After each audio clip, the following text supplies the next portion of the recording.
From the Tulsa World, this is Jason Collington. I'm editor, and I'm happy to be here today with Barry Tramel. Barry Tramel is a sports columnist who has, for the past 46 years, entertained readers and really brought something to subscribers all across Oklahoma. OU fans, OSU fans, Thunder fans, has brought an insight and access that no one else has. And Barry, we are so happy to have you at the Tulsa World. You start on May 28th, and we are excited to jump you right into the College World Series, which will be happening, and hopefully we'll have some local teams make it to the title game. Barry, when you're sitting back and now thinking about coming to the Tulsa World, what memories of the Tulsa World do you have growing up and reading us? Because you've read us for a long time. Well, yeah, my dad was a vociferous newspaper reader. We took four newspapers at our house in the old days of actually getting thrown on the lawn.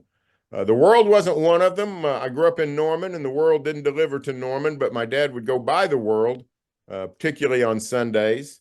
So I grew up reading the Sunday Tulsa World, grab it anytime I could. That love of newspapers that my dad had, it switched over to me as well. So been reading. When I went into the business at the age of 17 at my hometown Norman Transcript, I read the Tulsa World and the Tulsa Tribune on a regular basis. And then, of course, as I got to know all the guys and the Bill Connors of the world and the legendary people who made the Tulsa World great, I migrated to them personally and then professionally. So a long association with the World, just, never actually worked for the World until this week.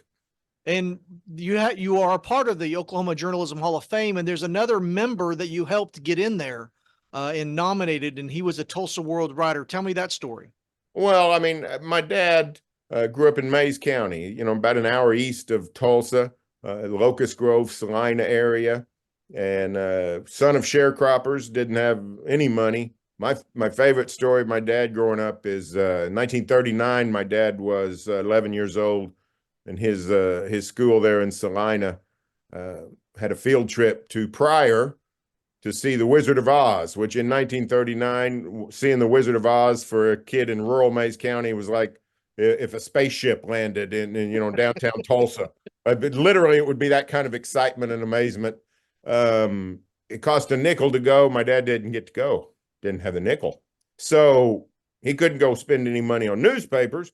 What he would do is on his way to school, the train that would come east out of Tulsa every day would drop off newspapers in the rural parts of the state for carriers to go grab and deliver to all the people who wanted a Tulsa World. My dad would unravel the bundle of Tulsa Worlds, sit there and read it, bundle it back so he wasn't shorting anybody a newspaper.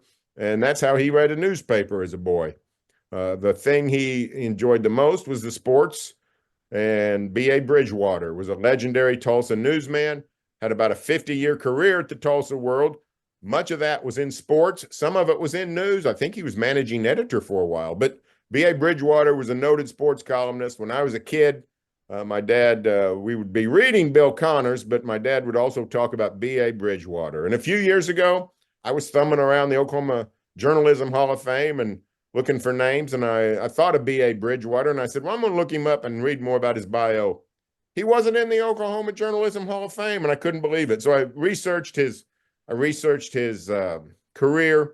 The World had printed quite a bit about B.A. Bridgewater at some point, so I sort of sketched out his career and I took it upon myself to nominate him for the Oklahoma Journalism Hall of Fame. And a few years that next year, B.A. Bridgewater got in, and I took it as a salute to three things: B.A. Bridgewater, the Tulsa World, and my dad. So I was very proud of that moment when I heard that B.A. Bridgewater was in the Hall of Fame.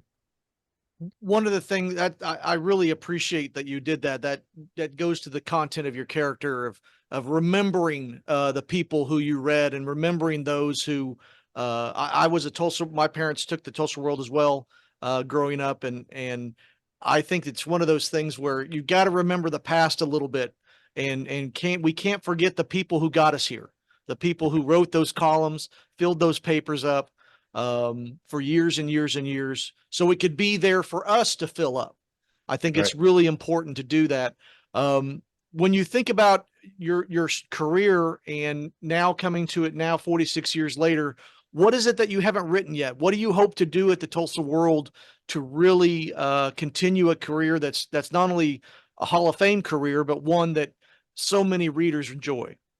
Well, I'm joining the world at a crazy time in our state's sports history. The Sooners are going to the SEC. The Cowboys remain in the Big 12, but half the Big 12 was not even a Completely. member of the Yeah. Big 12 this time last year. So Mm-hmm. it's a brave new world just in the community in which the Sooners and the Cowboys are going to compete. And then the landscape, the college football playoff, completely different than anything we've seen. The NIL, the transfer portal.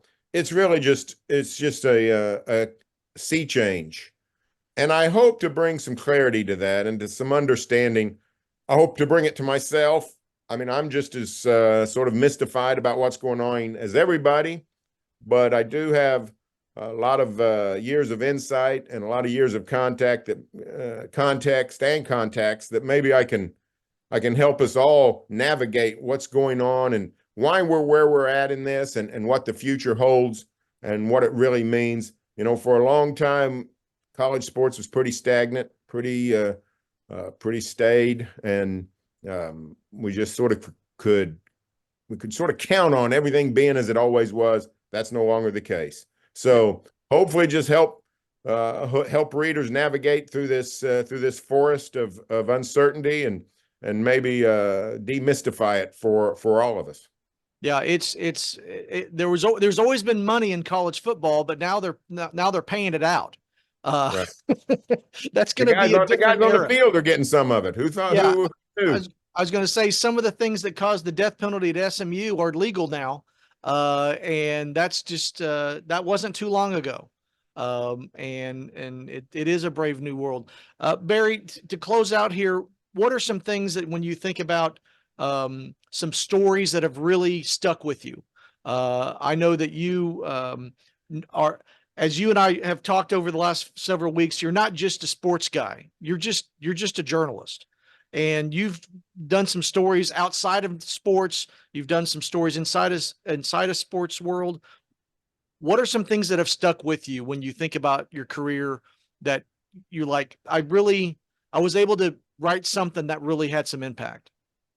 The things I always immediately jump to are the tragedies for which we're known. The tornadoes that have hit, particularly more.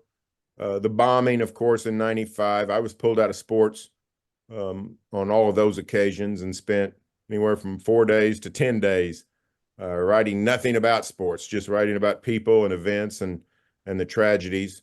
So I'm really proud of that work, but also just the people stories. I go back to 1993. A little boy, a little boy. He was a little boy, but he was a ninth grader. Philip Teepee, down in Lone Wolf, Oklahoma. Had the HIV virus and just the mess that was going on in culture that time with the mystery about AIDS and everybody worried. And Philip wanted to play basketball and teams wouldn't play Lone Wolf. And it became in southwestern Oklahoma, it became sort of a major scandal. And state health department got involved. Really nothing happening. And his parents contacted me and say, anything you can do for us? And I said, well, all I can do is write a story. And they invited me into their home and their life, told me the whole story of Philip Teepee.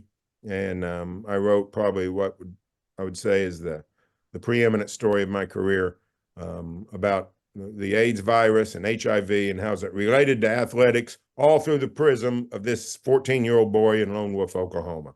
And after the story appeared, the forfeits stopped, and Oh, wow. Lone Wolf was able to have a basketball season. So that's the thing I'm most proud of. But just going around the state, whether it's going to Gans and doing a story on the Reeves family when Big Mm-hmm. Country was playing basketball at OSU, or going out to Altus, doing a story on Clester Harrington, the coach who lost his voice box in a terrible car crash and remained a an iconic basketball coach by just really talking like this.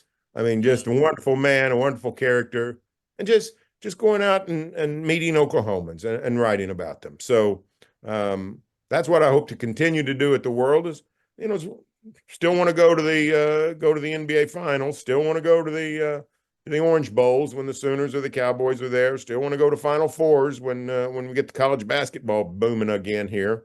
But it's really the people and their stories. One thing I'm proud of is my Mother's Day series. I do a Mother's Day column every year. Missed it this year because I actually didn't have an outlet to post one.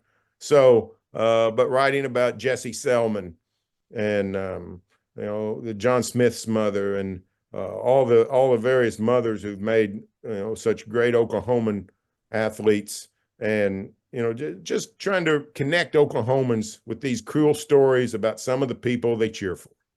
That's one of the reasons why I like Barry Tramel. Many of the sports writers will interview the coaches and the dads, and they won't interview the moms. And that's why we got Barry Tramel at the Tulsa World. Barry, we are very excited to have you. We're going to start everything next week, and we will let everyone know when that first column comes out. And I bet it's going to be a good one. Barry, thank you for joining us, and we'll see you soon. Thanks for Jason. Really looking forward to the opportunity. Couldn't be more proud to join the Tulsa World.